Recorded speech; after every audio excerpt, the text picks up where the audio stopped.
चलिए बढ़ते हैं आज की कहानी की ओर। दोस्तों ये कहानी तब की है जब हमारे गांव के मंदिर के अंदर हवन होने वाला था। दरअसल हमारे गांव में दुर्गा माता का एक प्रसिद्ध मंदिर है और उस मंदिर के अंतर्गत लोगों का काफ़ी चलन भी है। मंदिर में होने वाले उस हवन के खातिर 1 करोड़ रुपए की एक मोटी रकम इकट्ठा हो गई थी, जिसके तहत हेलीकॉप्टर से लेकर फूलों की बारिश के साथ साथ काफ़ी और चीज़ें भी होने वाली थी। लेकिन गांव वालों ने कहा था कि हवन के 2 दिन पहले गांव के ऊपर बेहद ही भयानक खतरा मंडराने वाला है, तो गलती से भी कोई भी गांव के अंदर मत भटकना या फिर गांव के बाहर से कोई भी अंदर आना नहीं चाहिए, क्योंकि 2 दिन पहले ही गांव के अंदर वहां की सारी काली शक्तियां एक जगह पर इकट्ठा होने वाली थी। तो दोस्तों आइए जानते एक ऐसी डरावनी कहानी जो आज भी हमारे गांव को डरा कर रख देती है। दोस्तों मेरा नाम संतोष है और मैं जाट परिवार से बिलोंग करता हूँ। दोस्तों आपको बताना चाहूँगा कि उस वक्त मुझे इन चीज़ों के बारे में कुछ ज्ञात नहीं था कि मेरे गांव के अंदर एक हवन किया जाने वाला है और वो हवन बहुत ही बड़ा होगा। और इसी के चलते मैंने एक ऐसी बड़ी गलती कर दी थी कि मेरा पूरा का पूरा गांव बर्बाद हो गया और उस गलती को मैं आज तक नहीं सुधार पाया हूँ। दोस्तों मैं वहीं के एक पड़ोस में पड़ने वाले शहर के अंदर पढ़ाई करता था। उस वक्त मेरे पास मेरा फ़ोन भी नहीं था, जिस वजह से मुझे किसी की कोई सूचना नहीं रहती थी। मैं सबसे अलग ही रहता था। हालांकि ऐसा नहीं था कि गांव के अंदर मेरे कुछ दोस्त नहीं थे, मेरे काफ़ी सारे दोस्त गांव में भी थे, लेकिन उन्होंने कभी भी चलकर मुझे ये नहीं बताया कि हमारे गांव के अंदर कोई हवन होगा और वो हवन बहुत ही बड़ा हवन होगा, जिस वजह से मुझे उसके बारे में कुछ ज्ञात नहीं था। और इत्तेफाक का कमाल तो देखो, मुसीबत में फंसने के लिए मैं उस दिन अपने गाँव के लिए निकल पड़ा। तो आइए जानते आखिर क्या हुआ था, जिसके बाद गांव के अंदर एक तबाही आ गई। रात के तकरीबन 9:15 बजे के आसपास बजे होंगे। तो उस वक्त मैं अपने गांव के लिए निकला था, क्योंकि फिर अचानक ही मेरे मन में ये ख्याल आ गया था कि आज मुझे अपने गांव के लिए निकल जाना चाहिए।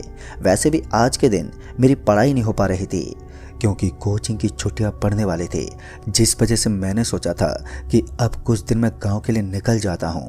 ऊपर से मैंने ये बात अपने मम्मी और पापा को भी नहीं बताई थी, जिस वजह से मैं गांव में हो रही सारी चीज़ों के बारे में अनजान था।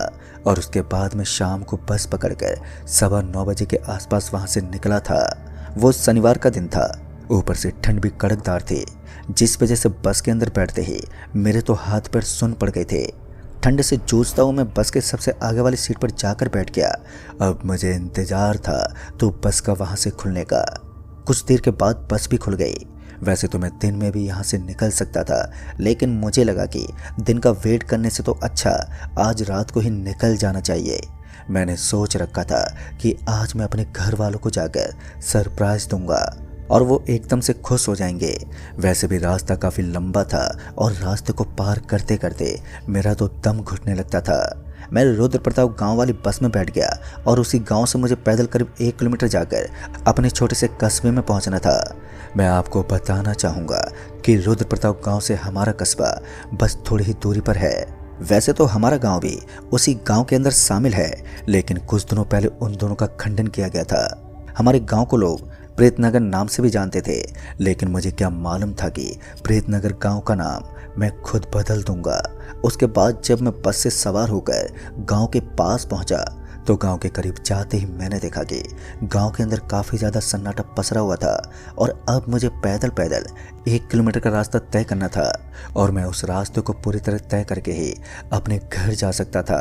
इसी बीच में अपने कदम बढ़ाते हुए बस से नीचे उतरा और बस से नीचे उतरकर जब मैंने बाहर के दृश्य को देखा तो सच में मेरे तो होश ही उड़ गए थे।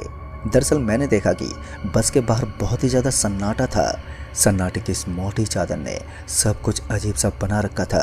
पता नहीं क्यों, लेकिन मुझे ऐसा लग रहा था जैसे कि मैं जिस गांव में आता था वो गांव अलग था और आज मैं जिस गांव के अंदर आया हूं वो गांव अलग है। आप ऐसा मान सकते हैं कि मुझे ये गांव काफ़ी ज़्यादा डिफरेंट लग रहा था। मैं अपनी आंखों को फाड़कर चुपचाप उस रास्ते पर चलने लगा जिस रास्ते से मैं अपने गांव की तरफ निकलने वाला था।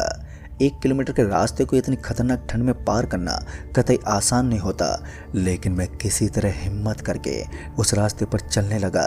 कुछ दूर आगे जाने के बाद मुझे ऐसा लगने लगा कि कोई सड़क के बगल में बैठकर हुक्का पी रहा है। मेरी आंखें एक पल के लिए उसी जगह पर टिक गईं और उसके बाद जब मैंने बहुत ही गौर से उस आदमी को देखा तो मुझे ऐसा लगा कि ये आदमी तो मेरा कोई जाना पहचाना है, और ऐसा लग रहा था शायद ये आदमी मेरे ही गांव का शख्स है। फिर उसके बाद मैं बिना कुछ सोचे समझे उस आदमी के जस्ट पास पहुंच गया। उसके पास पहुंचते ही मैंने उस आदमी से कहा, अरे दादाजी आप यहाँ पर क्यों बैठे हैं? बस मैंने इतना कहा ही था कि तभी उसने अपनी गर्दन को एकदम से उठाया, और जैसे उसने अपनी गर्दन को उठाया तो मैं तो हक्का बक्का रह गया, क्योंकि इस बार जो नज़ारा मैंने देखा था उसे देखकर अच्छे अच्छे लोग डर के मारे कांप जाते हैं। और उस वक्त मेरी जुबान भी लड़खड़ाने लगी थी। मुझे तो समझ में नहीं आ रहा था कि अब मैं करूँ तो करूँ क्या। उस वक्त मैं बहुत ही ज़्यादा डर गया था।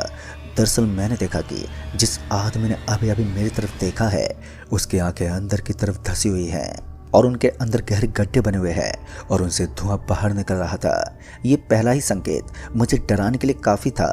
और तभी उसने मेरी गर्दन दबोच ली, और फिर वो मेरी गर्दन दबाने लगा। अब मेरा जी घुटने लगा था। मुझे ऐसा लग रहा था कि कुछ देर के अंदर ही मैं अपनी मौत के घाट उतर जाऊंगा। लेकिन तभी मेरी आंखों पर मुझे कुछ महसूस हुआ। जैसे मैंने अपनी आंखें खोली तो अब की बार मैंने देखा कि मुझे अपने सामने की तरफ बस के अंदर बैठे कुछ मुसाफिर लोग नजर आ रहे थे, और मैं अभी भी बस के अंदर ही बैठा हुआ था। खुद को बस में देखकर मुझे काफ़ी आश्चर्य हुआ, लेकिन फिर मुझे महसूस हुआ कि मैं तो एक भयानक सपना देख रहा था, और अब वो सपना टूट चुका था। तब जाकर वही मेरे जिस्म में मुझे सांस आई, और उसके बाद मैं एक लंबी सांस खींचते हुए बोलने लगा, अरे कंडक्टर साहब जी, अभी तक मेरा बस स्टैंड नहीं आया। तो कंडक्टर ने आवाज़ देते हुए कहा, भाई साहब 5 मिनट के बाद उतर जाना, तुम्हारा बस स्टैंड आने वाला है, और चुपचाप यहाँ से 1 किलोमीटर के रास्ते को पार कर लेना, सुना है इस रास्ते पर भूत प्रेत रहते हैं। कंडक्टर की बात सुनकर मुझे और भी ज़्यादा डर लगने लगा था। पहले से एक सपने ने मुझे बहुत ही बुरी तरह से डरा दिया था, और अब उनकी इन बातों ने मेरे अंदर और भी ज़्यादा डर पैदा करना शुरू कर दिया था। फिर मैंने कंडक्टर से कहा, अरे नहीं साहब जी, ऐसा कुछ नहीं होता, ये तो सब कहने की बातें हैं, भूत प्रेत तो आजकल के लोगों का भ्रम है, और ऐसा तो कुछ होता ही नहीं है। मेरी बात सुनकर उस कंडक्टर ने कहा, बेटा मेरी बात का विश्वास करो या फिर मत करो, लेकिन एक बात याद रखना, अगर रास्ते में तुम्हें किसी अजीब चीज़ का एहसास हो जाए तो गलती से भी पीछे पलट कर मत देखना, और अगर तुमने पीछे पलट कर देख लिया तो फिर तुम्हारे साथ जो होगा उसके बारे में तुम कभी सोच भी नहीं सकते। कंडक्टर की बात सुनकर मुझे एक पल के लिए काफ़ी ज़्यादा हैरानी हुई, लेकिन उसके बाद मैंने हर बात को नज़रअंदाज कर दिया। फिर बस हमारे बस स्टैंड पर रुकी तो मैंने देखा कि मुझे बाहर की तरफ काफ़ी ज़्यादा सन्नाटा पसरा हुआ नज़र आ रहा था। सच कहूँ तो ये मेरे उस सपने का ही असर था। जैसा मैंने उस सपने के अंदर देखा था मुझे बिल्कुल सब कुछ वैसा ही नज़र आ रहा था। सारी चीज़ें एकदम सुनसान पड़ी थी। ऐसा लग रहा था कि मैं अपने सपने को भी हकीकत में देख चुका हूँ। मेरा तो सर घूमने लगा था, लेकिन फिर उसके बाद में एक लंबी सांस खींचते हुए तुरंत ही वहाँ से निकल पड़ा। मेरे दिल में अभी भी काफ़ी चीज़ों का डर बना हुआ था, लेकिन किसी तरह मैं हिम्मत करके अपने स्थान से अपने गांव के रास्ते की तरफ निकल पड़ा। दोस्तों, गांव की तरफ निकलते वक्त अजीब से ख्याल आ रहे थे। अपने सपने के बारे में भी सोच रहा था कि आखिर आगे क्या होने वाला है। फिर मैं किसी तरह कदम पटकते हुए अपनी हिम्मत जुटाकर लगातार आगे चलते जा रहा था। सन्नाटे भरी इस रात के अंदर, ठंड के अंदर मेरे कदमों की आवाज़ मुझे साफ साफ सुनाई दे रही थी। छोटे मोटे कीड़ों के चिल्लाने की आवाज़ भी मेरे अंदर डर पैदा कर रही थी। लेकिन उसके बाद मैं किसी तरह एक लंबी सांस खींचते हुए चुपचाप आगे की तरफ बढ़ने लगा। बस कुछ दूर आगे गया ही था कि तभी मुझे अपने सामने वही बुड्ढा दिखा जो सपने में नजर आया था। इस बार उसके हाथ में कोई हुक्का तो नहीं था, लेकिन अब उस आदमी के सामने आग चल रही थी, और उस आदमी को देखकर ऐसा लग रहा था जैसे वो आदमी आग के सामने तप रहा है। किसी तरह मैं उस आदमी के सामने पहुंचा, और उसके बाद जैसे मैंने उस आदमी का चेहरा देखा तो मुझे एक सुकून सा मिला, क्योंकि उस आदमी के चेहरे में मुझे कुछ भी अजीब नज़र नहीं आ रहा था। और तब जाकर मुझे एक राहत की सांस मिली। फिर मैंने उस आदमी से कहा, अरे दादाजी आप गांव की तरफ चलेंगे क्या? तो उस आदमी ने कहा, नहीं बेटा मैं यहीं पर रहता हूँ, अगर तुम्हें कोई मुसीबत हो तो मुझे बता देना, मैं तुम्हें आगे तक छोड़ दूंगा।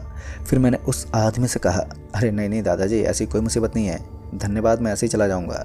इतना कहने के बाद मैं वापस से अपने कदम बढ़ाते हुए वहाँ से निकलने लगा।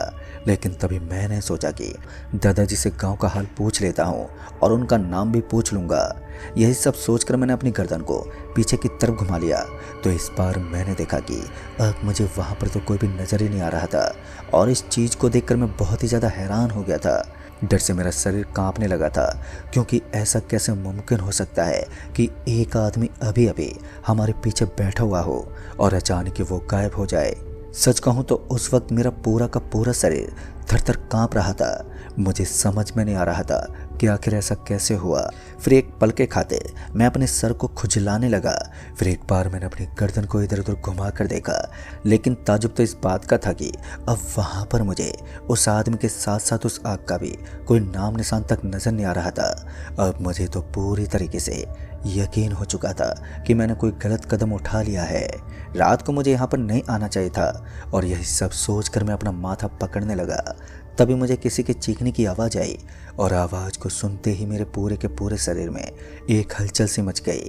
जिंदगी में पहली बार मुझे किसी चीज़ से इतना ज़्यादा डर लग रहा था, क्योंकि इस चिल्लाने की आवाज़ के अंदर बहुत ही ज़्यादा करंट था। फिर एक बार के लिए मैंने अपनी सांस खींच ली, और उसके बाद धूम दबाकर वहाँ से तुरंत ही भागने लगा। मैंने सोचा कि इस बार मैं तब तक नहीं रुकूंगा जब तक कि मुझे अपने सामने की ओर मेरी मंजिल नहीं मिल जाती, यानी कि तब तक मैं अपने कदमों को नहीं रोक सकता जब तक मैं उस जगह पर नहीं पहुंच जाऊंगा जहां तक मुझे पहुंचना है। और यही सोचकर मैं तेज तेज चलने लगा। इसी बीच मुझे फिर एक बार अपने सामने की तरफ एक बुढ़ा आदमी नजर आया, जो कि वहां बैठकर हुक्का पी रहा था। और उस बूढ़े आदमी को देखकर मेरी आंखें फटी की फटी रह गई। मैं इतना तो जान गया था कि ये सब यहाँ की काली शक्तियाँ कर रही हैं, जिन पर मैंने आज तक कभी विश्वास ही नहीं किया था। कहीं ना कहीं मैं इतना तो पूरे तरीके से जान चुका था कि ये सब जो हो रहा है इसके पीछे किसी शैतानी शक्ति का हाथ है। लेकिन मुझे यहाँ से जिंदा बचकर लौटने के लिए कोई ना कोई बड़ा दांव खेलना होगा, यानी कि मुझे कुछ ऐसा करना होगा जिससे कि ये काली शक्तियाँ मेरा पीछा छोड़ दें। लेकिन समझ में नहीं आ रहा था कि ऐसा क्या करूं। अभी मुझे इस आदमी की बातें याद आने लगी। दरअसल उस आदमी ने बताया कि जब तुम मुसीबत में हो तो मुझे बता देना, मैं तुम्हारी सहायता कर दूंगा। मुझे लगा कि शायद वो दोनों आदमी अलग अलग हैं, इसलिए मैं फिर से एक बार पीछे की तरफ पलट गया। और जब मैंने एक बार फिर से पीछे की तरफ पलट कर देखा तो मुझे एक बार फिर से सफ़ेद रंग की चादर ओढ़े वही आदमी दिखा, जिसके सामने आग चल रही थी। उस आदमी को फिर से एक बार वहां अपने पीछे की ओर देखकर मैं तो बहुत ही ज़्यादा सहम गया था। लेकिन जब मैंने फिर सामने पलट कर देखा तो अब वो सामने वाला प्रेत एकदम से गायब हो चुका था। सच कहूँ तो उस वक्त मेरा पूरा दिमाग घूमने लगा था, कुछ भी चीज़ मेरे पल्ले नहीं पड़ रही थी। फिर उसके बाद मैंने सोचा कि पीछे जाने के बजाय अब मैं आगे की तरफ ही भागने की कोशिश करता हूँ। यही सोचकर मैंने जल्दी जल्दी अपने कदमों को पटकना शुरू कर दिया। इस बार मैं रुका नहीं। तभी मुझे एक साथ काफ़ी सारे लोगों की आवाज़ आने लगी। ये आवाज़ इतनी ज़्यादा भयानक थी कि मैं इसे सुनकर ही बहुत बुरी तरह से डरने लगा था। लेकिन मैंने अपने कदमों को कहीं भी नहीं रोका और एक तेज़ रफ्तार से भागता रहा। अब तक मैं इतनी दूर आ चुका था कि मेरा गांव आ जाना चाहिए, लेकिन मुझे अभी भी ऐसे लग रहा था कि मैं उसी रास्ते की उसी जगह के आजू बाजू में भटक रहा हूँ जहाँ से मैंने भागना शुरू किया था।